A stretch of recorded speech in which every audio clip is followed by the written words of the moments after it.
श्री दत्त जयंती है। आज का दिन बहुत बड़ा, उन्हीं के आशीर्वाद से मैं सोचती हूँ यह आज का दिन आया हुआ है, जो आप लोगों में सहयोग पल्लवित हुआ। सारे गुरुओं के गुरु आदि गुरु श्री दत्त महाराज, उनका आज महान दिवस। उनको मैं नमस्कार करती हूँ, वे भी मेरे ही गुरु हैं। उन्होंने मुझे अनेक जन्मों में सहयोग पर बहुत कुछ सिखाया है और उसी के फलस्वरूप इस जन्म में भी मैं कुछ कार्य कर सक रही हूँ। गुरुर् ब्रह्मा गुरुर्विष्णु गुरुर्देवो महेश्वरा, गुरु साक्षात परब्रह्म तस्मै श्री गुरुवे नमः। आद्याशक्ति ने जब सब सृष्टि की रचना की, सारी सृष्टि रचना करने के बाद जैसे एक राजा अपना सारा राज्य फैलाता है और उसके बाद भेष बदल करके इस संसार को देखने आता है, उस तरह आदिशक्ति भी बार बार संसार में अवतरित। लेकिन चाहे शक्ति कितनी भी ऊंची हो, उसे एक मनुष्य गुरु की जरूरत है।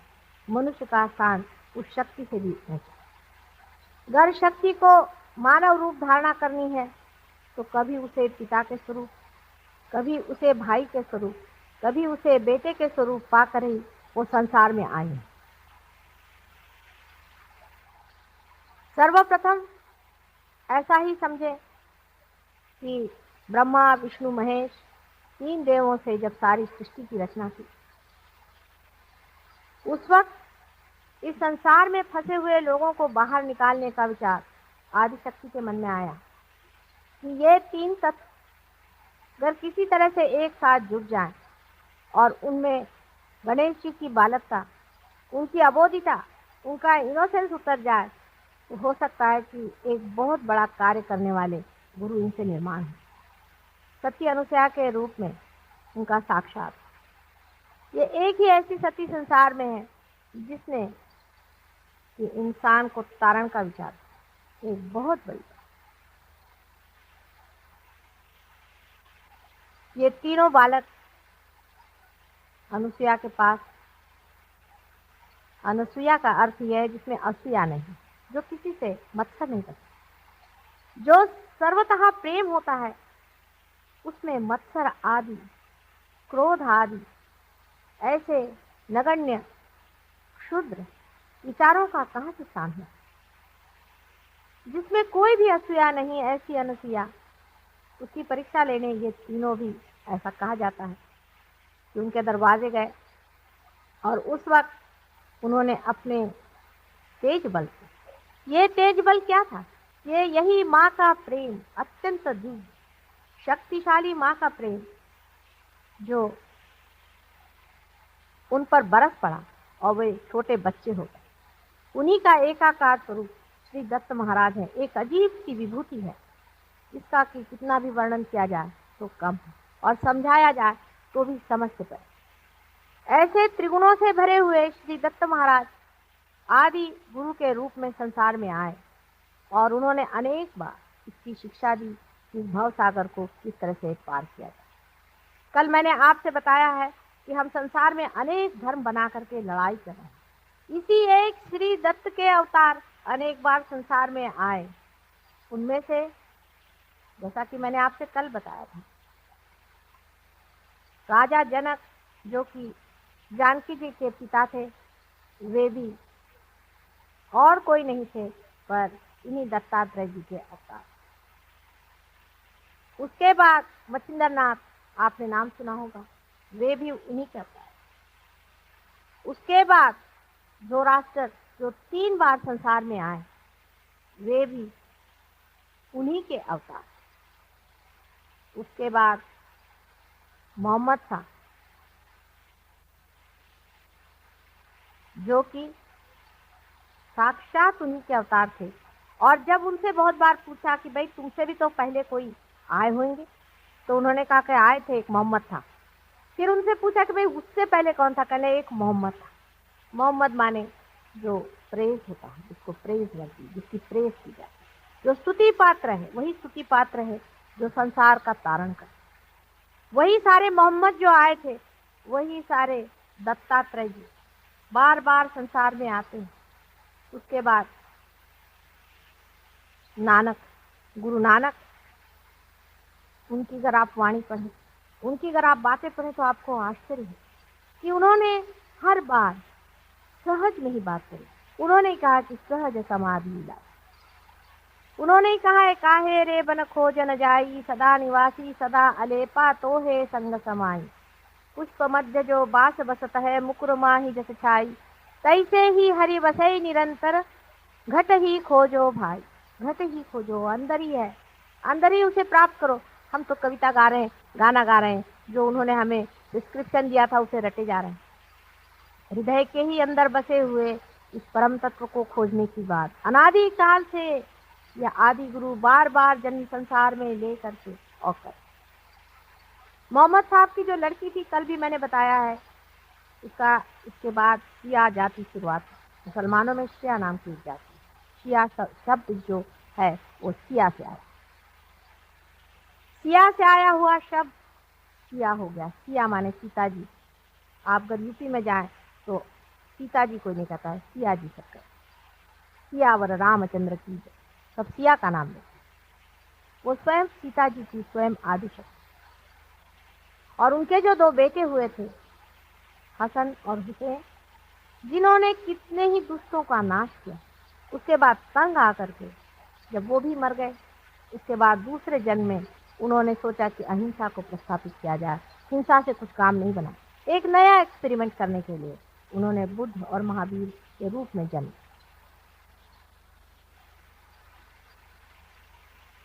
एक्सपेरिमेंट ही होते। नानक साहब के बाद एक 50-60 साल पहले अपने इस महाराष्ट्र देश में ही शिरडी के साईं बाबा, ये भी साक्षात दत्तात्रेय जी के ही अवतार।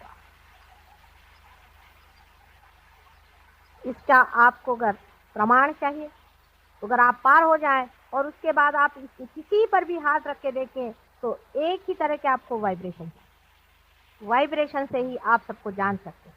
जैसे आपके पास आँख होना जरूरी है कि किसी की आप आकृति देखें, उसका रंग देखें, उसी तरह से आपके पास ये वाइब्रेशन आने की जरूरत है, जिससे आप संसार के सब गुरुओं को जान सके और जान सके कि कौन सच्चा गुरु है और कौन झूठा, कौन उस आदि गुरु दत्तात्रेय जी के अवतार साक्षात है।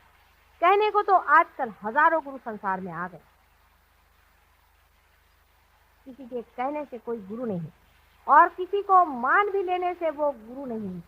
गुरु शब्द ही का अर्थ बहुत ही बड़ा, इसको समझ लेना चाहिए। आज इसी पर मैं आपसे बातचीत करना चाहती हूँ कि गुरु कौन और कौन गुरु नहीं। गुरु शब्द का अर्थ ही यह है कि जो हमसे बड़ा, जो हमसे ऊंचाई पे बैठा हुआ है। जैसे ऊंचाई पे बैठा हुआ पानी अकस्मात नीचे उतर आता, वो अपनी सतह को ढूंढने के लिए, अपनी सतह पे सबको लाने के लिए हमेशा लालायित है। आप पानी को किसी ऊंचाई पे रख दीजिए, वो चाहेगा कि उसी ऊंचाई पे सबको। यही गुरु का अर्थ। ऐसा जो नहीं तो गुरु होने, हमसे ऊंचा वो हर मामले में होना, एक ही मामले में नहीं। इसलिए आजकल जो गली और रस्तों रस्ती हम लोग गुरुओं को मान रहे हैं, उनको याद रखना चाहिए कि गुरुओं की हजारों पहचान। जो गुरु परम तत्व की बात करते हैं वही साक्षात गुरु हैं। जो परमात्मा की बात करते हैं और परमात्मा ही के ओर आप उठाते हैं वही गुरु हैं। जो लोग आपसे रुपया पैसा लेते वो गुरु हैं।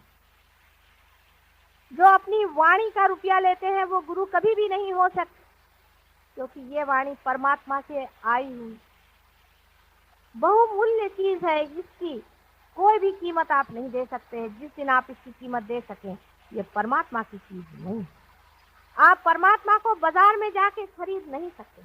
याद रखिए, आज हम लोग इस तरह के हजारों लोगों के सामने खड़े हैं जो परमात्मा के नाम पर पैसा कमा। इससे बढ़ के अधमता और नीचता संसार में कुछ भी नहीं। परमात्मा के पांव के ठोकर के बराबर भी संसार का कोई सा भी सामान, कोई सी भी वस्तु, कोई सी भी चीज अगर हो तो उससे हम मान सकते हैं कि हम परमात्मा को देखें। जैसे अभी हमारे घर पे कोई साहब आए थे, बड़े भारी महान गुरु अपने को बना करके, और मुझसे कहने लगे कि माता जी आपके तो घर में सब चीजें हैं और आप तो बिल्कुल साधारण गृहिणी जैसे रह रही हैं, तो आप कैसे परमात्मा की बात करें? मैंने तो ये त्यागा, मैंने तो वो त्यागा, मैंने तो ये छोड़ा। मैंने उनसे कहा कि वाकई अगर तुम त्यागना जानते हो तो तुम ये भी जान लो कि इसमें से जो भी चीज तुम सोचो कि मेरे प्रभु के चरणों के धूल के बराबर भी, उसके कणों के भी बराबर है, तुम उठा के लो, लेकिन तौलना बराबर। इधर उधर देखा उन्होंने, ये वो देखा, इसके बाद तो सच पका गया। मैंने कहा क्यों, कोई चीज नहीं मिली? नहीं, उसके बराबर तो कोई नहीं। फिर मैंने कहा उनसे कि तुमने छोड़ा ही क्या बेटे? तुमने क्या छोड़ा जिसका झंडा सुबह शाम घुमा करके और काशाय वस्त्र पहन करके और ये सर में बाल मुड़ा करके और दुनिया भर में चिल्लाते फिर रहे हो? क्या छोड़ा तुमने? यही पत्थर, ये मिट्टी। असल में सहयोग इसीलिए घर गृहस्थी में बैठे हुए साधारण लोगों में ही पनपता। जो अपने झंडे गाड़ते हैं उनमें कभी भी सहयोग नहीं आता। जो लोग सहज सरल भाव से रहते हैं, परमात्मा के दिए हुए ऐश्वर्य में, उसके आनंद और सुख में सहज से प्रेम पूर्वक रहते हैं, ऐसे ही लोग, ऐसे ही मध्य स्थिति के लोग परमात्मा को पाते। गुरु का मतलब अब आपको समझना चाहिए कि जो लोग काशाय वस्त्र पहन करके पैसा इकट्ठा करते हैं वो लोग कभी भी गुरु नहीं। जिनके पास टूटी हुई साइकिलें थी और आज इम्पाला में घूम रहे हैं वो कभी भी गुरु नहीं हो सकते। जो आदमी परमात्मा को पाया हुआ है वो चाहे जमीन पे सो जाए और चाहे वो महलों में सो जाए, आराम से। इसके लिए जनक राजा का मैं आपको एक उदाहरण, जनक राजा के पास में नचिकेता करके एक बड़ा भारी आर्क गया था। पहले तो वो शंका से व्याकुल था। उसने अपने गुरु से कहा कि ये एक गृहस्थ में है, ये राजा है, इसके यहाँ तुम क्यों जाते हो? इसके आगे तुम क्यों झुकते हो? इसके चरण क्यों छूते हो? ये तो एक गृहस्थी आदमी है। तो उन्होंने उनको कहा कि अच्छा तुम राजा जनक के यहाँ जाओ और उनके यहाँ, आप जानते हैं कि उनको विदेही कहा जाता है, देहाती। नचिकेता जब उनके साथ जाके रहा, उसने देखा कि इनका इतना ऐश्वर्य है, इतना पैसा है, लोग बाग खाना पीना खा रहे हैं, आराम से रह रहे हैं, राजा सब खाना खाते हैं, घूमते हैं फिरते हैं, बाल बच्चे हैं, ये आदमी कैसे हो सकता है परमात्मा को जाने? दूसरे दिन उसने कहा कि मैं तो जा रहा हूँ, अभी इसी वक्त मैं चला जा रहा हूँ, मुझे यहाँ रहने का नहीं। उसका अच्छा चलो पहले नहाने तो चलो, नदी पे नहाने जाए। उनको अपने साथ सरजू नदी पर नहाने ले गए। नदी में नहाते वक्त एकदम से किसी ने आके बताया कि हे राजा तेरे तो घर में आग लगी, रजवाड़े में सारी आग लगी हुई। राजा जनक ने कहा कि लगने दो, अभी तो मैं ध्यान में हूँ। हंस के कहा, जरा घबराए। उसके बाद लोगों ने कहा कि सब तुम्हारे घर वाले भाग गए, आग तुम्हारी तरफ आ रही। तो उन्होंने कहा जाने दो, अभी तो मैं ध्यान में। उसके बाद उन्होंने कहा कि अरे भाई आग यहाँ तक आ गई, तुम्हारे जो बाहर आभूषण और वस्त्र पड़े हैं ये भी चले जाएंगे, वहां जो रक्षक थे वो भी भाग गए। तो ये नचिकेत जो अंदर नहा रहे थे, उनके एक दो जो कपड़े बाहर पड़े हुए, वो उन्होंने सोचा अगर ये जल जाए तो मेरा क्या हाल होगा, तो भागे बाहर। उन्होंने अपने कपड़े पकड़े, तो भी ये ध्यान में मत। जब ये लौट के आए, उसको बड़ा आश्चर्य, तो उसने उनसे पूछा कि राजा आपको कोई चिंता नहीं है कि आपके कपड़े आदि सब कुछ जल जाते और फिर आप क्या ऐसे ही घूम? तब उन्होंने कहा जो मिथ्या है वो मिटने ही वाला, तो कोई बचाने की जरूरत नहीं, जब तक है रहने दीजिए और नहीं है तो जाने। यही बात है।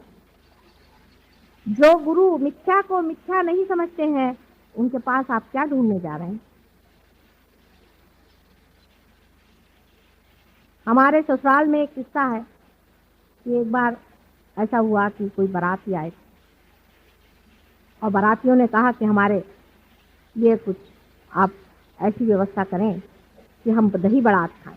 बारातियों के ज़रा नखरे होते हैं और जाड़े के दिनों में लोगों ने कहा कि भाई इस वक्त दही बड़ा बनाना बहुत मुश्किल है, क्योंकि जाड़े में दही बड़ा शाम के वक्त बनाया नहीं जाता। कब बस हम तो दही बड़ा खाएंगे। अब इसी वक्त लाइए आप दही बड़ा। तो एक बाबा जी वहाँ रहते थे, उनका पता चला। उन्होंने बाबा जी बुलाया कि भाई आप किसी तरह से इंतज़ाम करो। तो कहा भाई मैं मंगा तो दूंगा, लेकिन उसके बाद मैं रहने वाला नहीं। कहते ठीक है मंगा दीजिए। उन्होंने एक खिड़की बंद कर ली, दूसरी खिड़की बंद कर ली, दरवाज़ा बंद कर दिया, और उसके बाद कहा कि देखो आ गया आपका दही बड़ा, खाइए। वहाँ सब दही बड़े आ गए, लोगों ने दही बड़ा खाना शुरू कर दिया, बड़े खुश हुए। बाबा जी भाग, रातों रात बाबा जी जान बचाकर भाग। लोगों को समझ नहीं आया कि बाबा जी क्यों भागे। दूसरे दिन सवेरे वहाँ मांग लोग होते हैं, एक शूद्र जाति होती है जो आती है और खाना वाना सब बटोर कर ले जाए। वो आए और उन्होंने देखा बर्तन वगैरह को, कहने अरे हमारे कुल्हड़ कौन उठा के लाया, ये तो हमारे कुल्हड़ थे, ये कौन उठा के लाया। वो जो विवाह था संपन्न तो हुआ था, इससे लड़की विदा हो गई, नहीं तो कोई लड़की को भी विदा नहीं कर। वजह ये थी कि सब लोग बहुत नाराज हो गए, कहने लगे कि ये कौन लेकर के आए। हमारे पूर्वजों में समझ लीजिए हमारे पिता के ही थे। लोग इन सब चीजों में विश्वास ही नहीं करते थे। इसे भानामती कहा जाता था महाराष्ट्र में पहले। ऐसी चीजों में कोई भी विश्वास नहीं करता था कि ऊपर से कुछ चीज चली आ गई और उन्होंने दही बड़े खा लिए। अब क्या परमात्मा को कोई और धंधा नहीं दही बड़े खिलाने के सिवा? आप लोगों को भी सोचना चाहिए कि आप लोगों को दही बड़े खिलाने का ही उनको एक धंधा बचा हुआ। जब आप किसी को इसलिए गुरु बनाते हैं कि वो आपको 200 रुपया पकड़वा देते हैं, मैं कहती हूँ ऐसे ही दाता लोग अगर हैं तो इस देश का इकोनॉमिक प्रॉब्लम ही सॉल्व कर दीजिए, सबको दीजिए। घड़ियां मंगाते हैं स्विट्जरलैंड से बनी हुई, एक भगवान से बनी हुई घड़ी मंगा दें तो मान ले। इस चीज को सोच लेना चाहिए कि हम लोग उसी सुप्रीम को पाना चाहते हैं, उसी परम को पाना चाहते हैं। पर आपकी भी तो खोज इन्हीं जड़ वस्तुओं में है, इन्हीं पत्थरों में है, इसीलिए आप इन लोगों को गुरु मानते। रुपया भी जाता है, पैसा भी जाता है, जब आपका सब पैसा निकल जाता है तब आप मेरे पास आते हैं।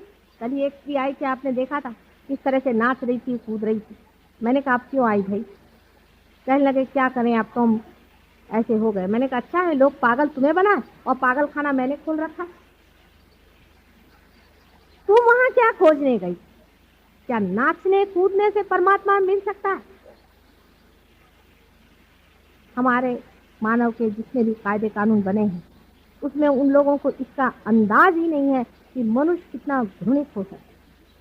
जिन्होंने भी बनाए बहुत शालीन और अच्छे शुभ लोग थे, उन्होंने उस घृणता को और उस दुष्टता को पहचाना ही नहीं कि मनुष्य अंदर से कितने गंदे कामों में फंसा हुआ। अगर वो लोग जान जाए तो नए कायदे बनाने पड़ेंगे इन लोगों को सबको पकड़ने के लिए।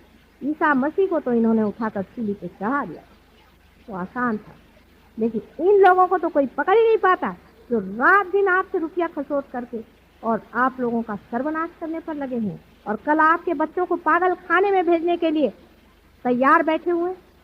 कभी आप लोग इधर भी आंख उठा कर और सोचिए कि ये क्या है। परमात्मा के नाम पर जड़ वस्तुओं को बांटना कहाँ की भलमानसियत। आप भी क्या कभी सोचते नहीं?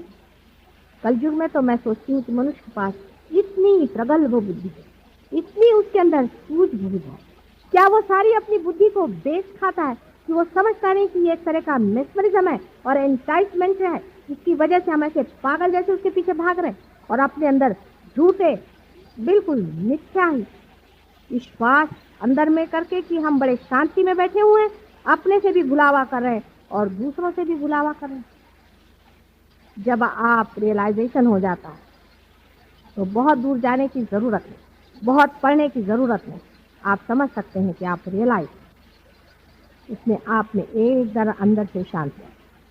मैं देखती हूँ कि इतने लोगों के गुरु हैं और 30-30, 40-40 साल में हार्ट अटैक आकर के लोग मर जाए। असंभव की बात है। अगर आप में रियलाइजेशन का जरा सा भी तत्व एक बार जाग उठा है तो हार्ट अटैक तो क्या कोई एक्सीडेंट भी होना मुश्किल है। ऐसे ऐसे उदाहरण हमारे अंदर है। एक छोटा सा लड़का अभी परसों बता रहे थे कि ट्रेन से आ रहा था और ट्रेन पूरी उलट गई। जिस डिब्बे में वो बच्चा था उसमें से एक भी आदमी को चोट भी नहीं और वो पार बचा। आपके ऊपर देवता मंडराना चाहिए। अगर दिव्य नहीं उतर सकता तो ऐसा रियलाइजेशन क्या? अब हमारे ही लोग आप जानते हैं कितने ही पार हुए हैं, कैंसर तक की करते, कोई विशेष बात नहीं, कोई विशेष हमारे ख्याल से बात नहीं। सिर्फ यही है कि इनको इसमें इंटरेस्ट नहीं है किसी को क्योर करने में। उनको रियलाइजेशन में ही इंटरेस्ट है, क्योंकि जो आनंद आपने पाया है वही आप चाहते हैं कि सब पाए। सहज नहीं है। अगर आपके पास रुपया पैसा है तो आप चाहते हैं कि रुपया पैसा खर्च करें, लोगों को खिला पिलाएं। ऐसे ही रियलाइज सोल भी चाहेगा मन में कि दूसरों की भी जागृति करे और पार करे और कर सकते। अगर आपके अंदर लाइट आई है, उसके लिए कसम लेने की कोई जरूरत नहीं। कस्तूरी का अगर सुगंध आ रहा है तो उसके लिए कोई आपको कसम लेकर कहने की जरूरत नहीं कि यहाँ पे कस्तूरी का सुगंध। लेकिन कस्तूरी की खोज है किस, ये पहले अंदर सोच लीजिए, नहीं तो ऐसे चक्करों में घूमने की कोई जरूरत नहीं। एक साइड में तो हमारे ये लोग हैं जो कि हमारे सबकॉन्शियस से खेल, हमारे जड़ चेतन से, हमारे पास से खेल रहे। मैं ऐसे भी लोगों को जानती हूँ। इस खोज में मैंने बहुत गुरु घंटालों को देखा और सबके मैं हथकंडे जानती हूँ कि ये क्या क्या दशा करते हैं और किस तरह से जन्म जन्मांतर के लिए आपकी कुंडलिनियों का सत्यानाश कर। मैं बहुत से ऐसे लोगों को जानती हूँ जो आपके पिछले जन्म की बातें बता दें, उसी से आप अभिभूत हो जाते। किसी ने कह दिया मैं तुम्हारा पति था। एक थी मेरे पास आई, कहने माता जी मैंने उनको अपना सर्वस्व दे दिया। मैंने कहा क्यों, क्यों लिया तुमने? कहने मेरे से कह रहे थे कि मैं तुम्हारा पति। मैंने कहा तुम्हारा पति, बड़ी पातिव्रत्य है तुम्हें। अगर ऐसा ही पातिव्रत्य है तो जो मर गया पति, उसके लिए तो तुम इतनी मरी जा रहे हो, और जो तुम्हारा पति आज जीवित है उसका क्या हाल है? उसके प्रति कोई पातिव्रत्य नहीं। और ये जो एक पैसा खाओ वहां बैठा हुआ है, उसको तुमने सारे जेवर दे दिए क्योंकि उससे तुमसे कहा कि वो तुम्हारा पति। फिर कोई कह रहे थे कि ये साहब हमसे कह रहे थे कि हम भगवान के अवतार, हम परमेश्वर। अरे कोई कहने को अपने देश में किसी को क्या लगता, झूठ बोलने में तो हम लोग पक्के माहिर हैं। कोई सी भी झूठ बोल दीजिए, इसको साइकोलॉजी में स्टिग्माइज्ड पर्सनालिटी, आप पढ़ेंगे साइकोलॉजी तो आप समझ सकते हैं कि साइकोलॉजिस्ट ने भी इनका पता लगाया है। नहीं लगाया ऐसी बात नहीं, बड़े चोर लोग खड़े होकर के जो चाहे तो अंट शंट बकने लग जाते और लोग उसे विश्वास करने लग जाते। ऐसा बाइबल में भी कहा गया है कि ऐसे बहुत से संसार में आए, संभल के रहिए। कहने लगे हम भगवान। अरे भाई भगवान है तो उसकी कोई शक्ति भी तो होती है। एक महाशय जी मुझसे कहने लगे, मैंने उनसे कहा कि आपके पास में इतनी औरतों का जमाघट क्यों भाई, आप दरवाजे बंद बंद करके ये क्या कर रहे हैं? क्योंकि भगवान के नाम पे ये काम क्या करें? क्योंकि किसी स्त्री पर बहुत उन्होंने अत्याचार किया था। मुझे आकर प्राइवेटली बताती। मैंने कहा तुम कोर्ट में जाके बताओ, ये आदमी पकड़ा जाए। उनको हम कोर्ट में कैसे बताएं, हमारे ऊपर आफत आ जाएगी, हमारी इज्जत है, हमारी फैमिली है। तो मैंने कहा जब तुम कोर्ट में नहीं बता सकती तो इसका कैसे पार हो? तो वो महाशय से जाकर जब मैंने कहा कि तुम ये क्या कर रहे हो, क्यों ऐसा पाप धो रहे हो, क्या तुमको इससे मिलेगा परमात्मा के नाम? तो उससे कहने लगा तुम्हें नहीं मालूम मैं श्री कृष्ण हूँ।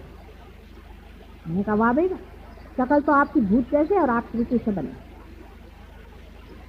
आप श्री कृष्ण कैसे हुए? मैंने कहा श्री कृष्ण को आप कितना जानते हैं?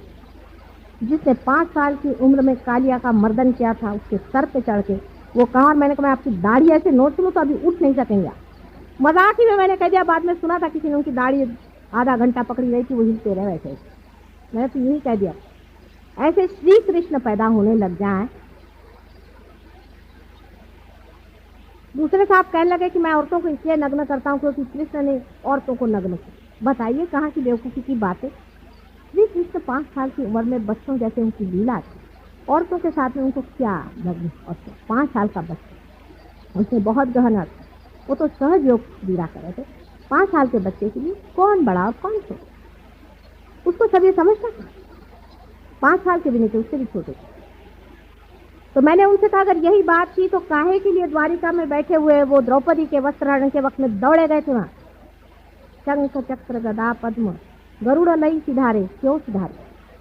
क्यों सिधारे थे? अगर उनको स्त्री की पवित्रता का कोई ख्याल नहीं था तो ये आप जवाब दीजिए। इस पर वो श्री कृष्ण जी चुप हो। कहाँ तो एक उंगली पर गुरु को पकड़ने वाले वो श्री कृष्ण, और आजकल हर एक गली में और बाजार में मिलते हैं, जहाँ जाइए वहाँ एक श्री कृष्ण है, एक शिव जी भगवान। कहाँ शिव जी भगवान, कहाँ श्री कृष्ण? कुछ आपकी बुद्धि बच गई है या नहीं? मुझे कभी कभी बड़ा आश्चर्य। बहुत ही आश्चर्य होता है कि मनुष्य जो कि बुद्धि की इतनी प्रगल्भता में पहुंच गया, जिसको परमात्मा ने सारी ही बुद्धि के आवरण खोल दिए, ऐसे मनुष्य के बुद्धि में धर्म के मामले में इतना पर्दा क्यों? अपने ही देश में नहीं है। इसकी तो बात यह है कि परदेश में भी इस कदर अंधकार। एक वहां योगी जी पहुंचे हुए थे, उनके शिष्य हमसे मिलने आए। वो हमारे सामने आए, देखते क्या उनका आज्ञा चक्र और नाभि चक्र दोनों को गोल घुमा दिया और वो भजन गा रहे हैं। उन्हीं उल्टा घुमाने का मतलब है आदमी जो पागल होता है, अब आप अगर पार हो जाए तो आप भी देखिएगा, जब आदमी पागल हो जाता है तो उसका आज्ञा चक्र और नाभि चक्र उल्टा घूमता। ये सब प्रेत सिद्धता, स्मशान सिद्धता हमारे देश में, भारतवर्ष में पुराने जमाने से चली आ रही। उसके बारे में हमारे यहाँ कोई जानता नहीं है, ऐसी बात नहीं, लेकिन उसकी और ये जरूर है कि आधुनिक शिक्षण व्यवस्था में उधर ध्यान नहीं। इसको मराठी में भी कहते हैं कि करणी। ये जो देवियां एवियां आती हैं किसी के बदन में और हम लोग उनको कुंकू लगाने जाते हैं, उनके अंदर भूत आते हैं, हमें समझ में क्यों नहीं आता।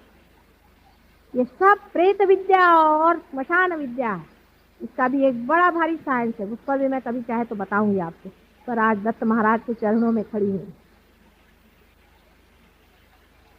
इसको भी जान लेना चाहिए। ये सब महामूर्खता के लक्षण हैं जो हम ऐसे दूसरों के हाथों में अपने को बेच। कम से कम अपनी बुद्धि को सही रखें, थोड़ा सा झटक के सोचें। जब कभी भाषण में आप जाएं तो आप सोचिए कि आदमी बोल क्या रहा है और कर क्या रहा है। इसका बोलना और करना, इसमें अंतर वो कभी भी गुरु हो ही नहीं सकता। इसको आप समझ। अभी हम कहें कि हम ऐसे हैं वैसे हैं और कल हम लपके संसारिक चीजों के पीछे में, तो हम कभी भी वैसे हो नहीं। यानी संसार कोई व्यर्थ की चीज नहीं है, लेकिन साक्षित्व तो कम से कम गुरुओं में आना चाहिए, कम से कम। कुंडलिनी के बारे में भी बहुत से गुरु निकले हैं जिनके बारे में आप मुझे बताना था। कल भी मैंने बताया था कि भगवान के पास में कोई घड़ी नहीं है कि जो वो कह दे कि 4 बजे मैं तुम्हारी कुंडलिनी जागरूक कर दूं। ये सब भूतों की व्यवस्था। इस पर एक आपको मैं बड़ा अच्छा उदाहरण देती हूँ। डॉक्टर लैंग करके एक बड़ा भारी डॉक्टर लंदन में रहता था।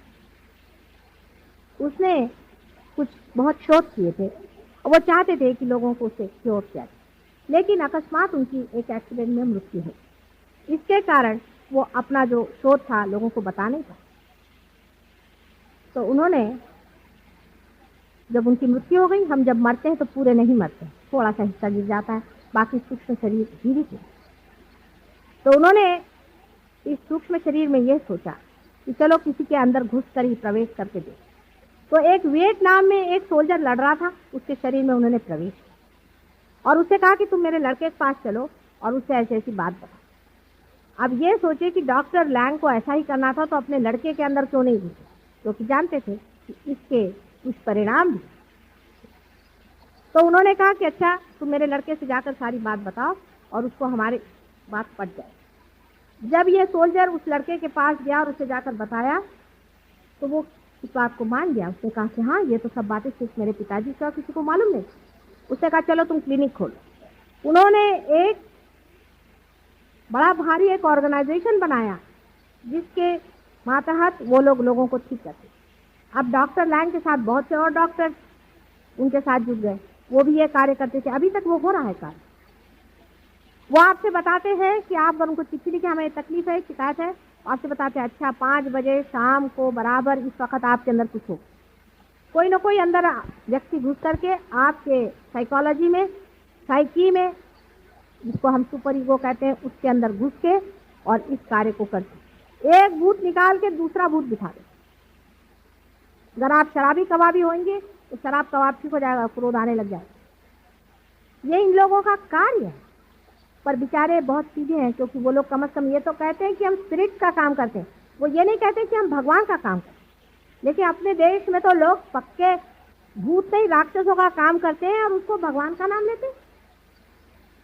ऐसे लोग अगर किसी को थोड़ा सा ठीक भी कर दें तो उससे क्या फायदा। कुंडलिनी जिससे खराब हो, अपनी माँ पे जहाँ चोट है, ऐसी जगह जाने की कोई जरूरत नहीं। आज नहीं कल आप लोग जरूर पार हो जाइएगा, लेकिन गलत रास्ते पे मत जाइए।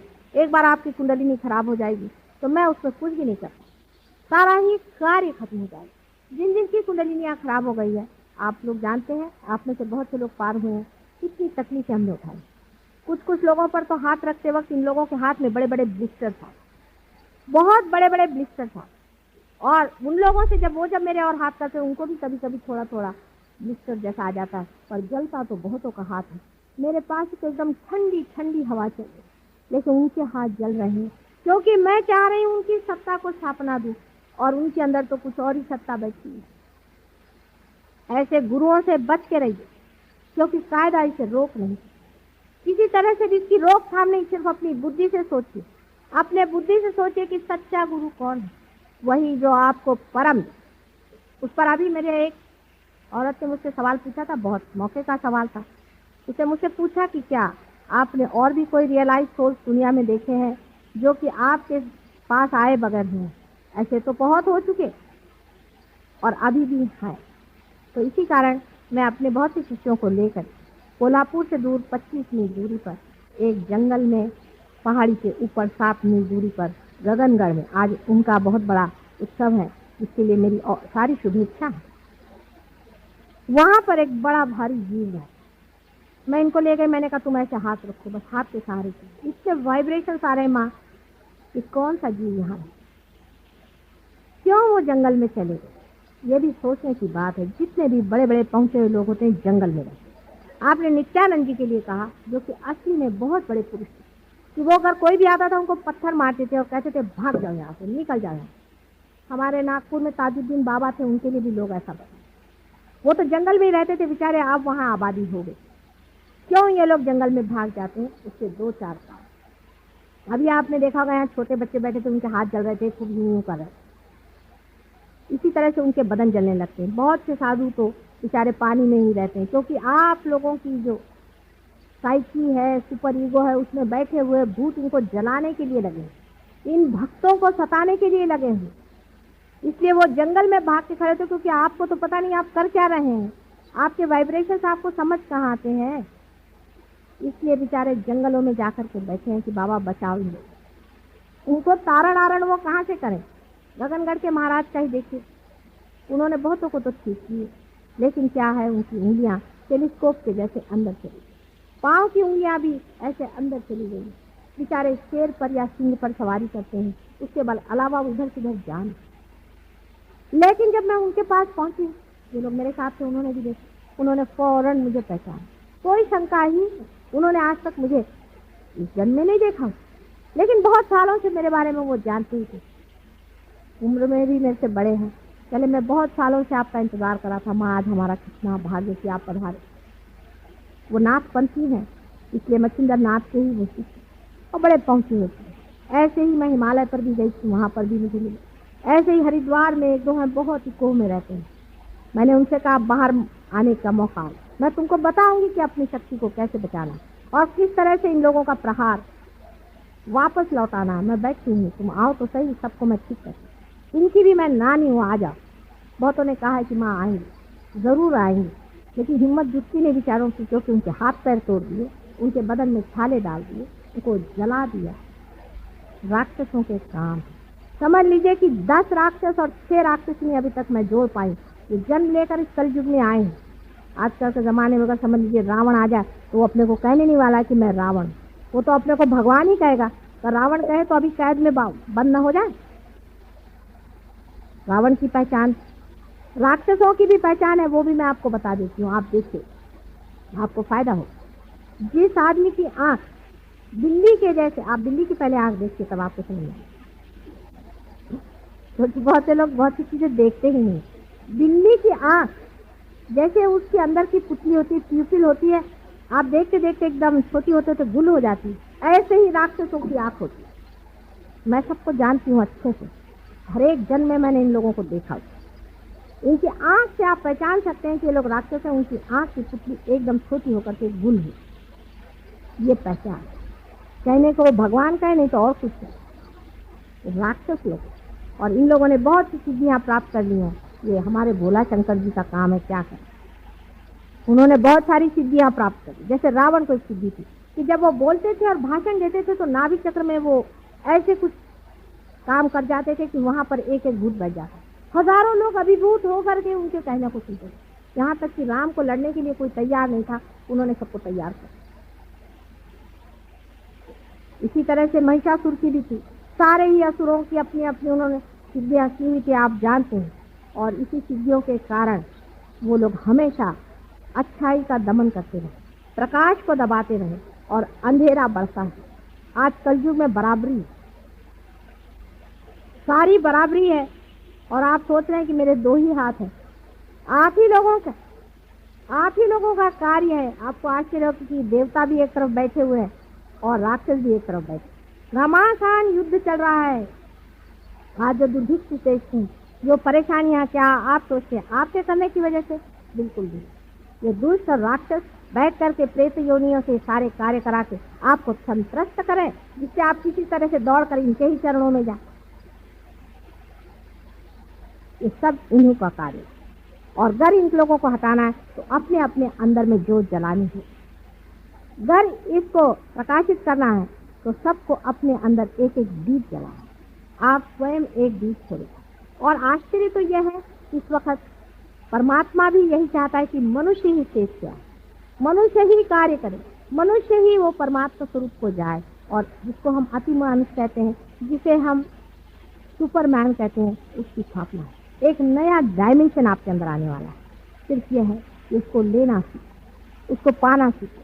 बुद्धि के कसौटी पर इसे अभी उतारा नहीं जा सकता, क्योंकि अगर बुद्धि से आप समझना चाहें तो आपको सिर्फ मेरा हाथ ही दिखाई दे रहा है, इसके अंदर से बहने वाले अव्यक्त धाराएं नहीं दिखाई दे। जो लोग बहुत बड़े पंडित हैं वो लोग चाहें तो कबीरदास को पढ़ें, नानक जी को पढ़ें, हो सके तो आदि शंकराचार्य को पढ़ें, वो तो सबसे बढ़िया। आदि शंकराचार्य को अगर पढ़ें तो आप समझ सकते हैं मैं किस चैतन्य लहरियों की बातें कर रहे हैं। कुंडलिनी पर अभी तक मुझे कोई भी ऐसा दिखाई नहीं दिया जिसने व्यवस्थित रूप से कुछ कहा या समझा ही।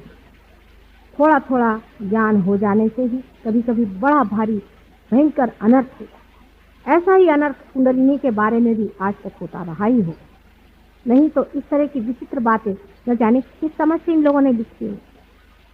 लेकिन तो भी मनुष्य की दृष्टा स्थिति इतनी ऊंची है जैसे देवी भागवत आप पढ़ें, मार्कंडेय स्वामी की सप्तशती आप पढ़ें, आपको आश्चर्य होगा कि कितनी गहराई से, कितनी छोटे छोटे डिटेल्स में उन्होंने इस चीज को जाना। असल में जब तक आपका रियलाइजेशन नहीं होता तब तक सभी कुछ करना व्यर्थ। कृष्ण ने भी यही कहा था कि पहले उसको अंदर ही पालो। लेकिन समझने वाले ने समझा नहीं, वो पहले अंदर पालो फिर कहते बाहर तुम लड़ने जाओ। उनका मतलब था तुम साक्षी हो जाओ।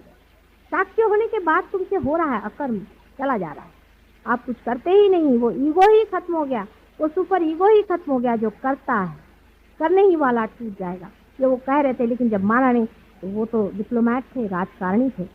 कृष्ण की भी अपनी एक तरह के गुरुत्व है, उनका गुरुत्व बड़ा मजेदार है, बड़े भारी राजकारणी थे। इसको मैं कहती थी एब्सोल्यूट प्योर पॉलिटिशियन। ऐसा बड़ा पॉलिटिशियन था वो, और वो सबको जानता था कि इन महामूर्खों को ठीक करने का यही तरीका। जिस वक्त में कि एक बच्चा है वो अपने घोड़े को गाड़ी के पीछे बांध करके हाँक रहा है, तो बाप आकर के कहता है चलने दो घोड़ा, ऐसे ही चलने दो, हाँकते रहो पहुंच जाओ। फिर बच्चा जब हार कर सोचता है घोड़ा तो चल ही नहीं रहा, तब उसको फिर समझ में आता है कि घोड़े को आगे करना चाहिए और तब हार। इसीलिए उन्होंने कहा कि अच्छा तुम कर्म योग करो। अब देखिए उसमें डिप्लोमेसी कृष्ण की दी। कृष्ण के जैसा भी गुरु मिलना बड़ा कठिन। ऐसा गुरु है कि उसके लिए बहुत ही बुद्धि की तीक्ष्णता और प्रखरता चाहिए। आज तक आपको किसी ने बात नहीं बताई होगी तो मैं आज बताऊंगी, आप सुन लीजिए। उन्होंने कहा कि अच्छा तुम कर्म करो, लेकिन जो कर्म का जो फल है परमात्मा पे ये हो ही नहीं सकता, बिल्कुल एब्सर्ड कंडीशन।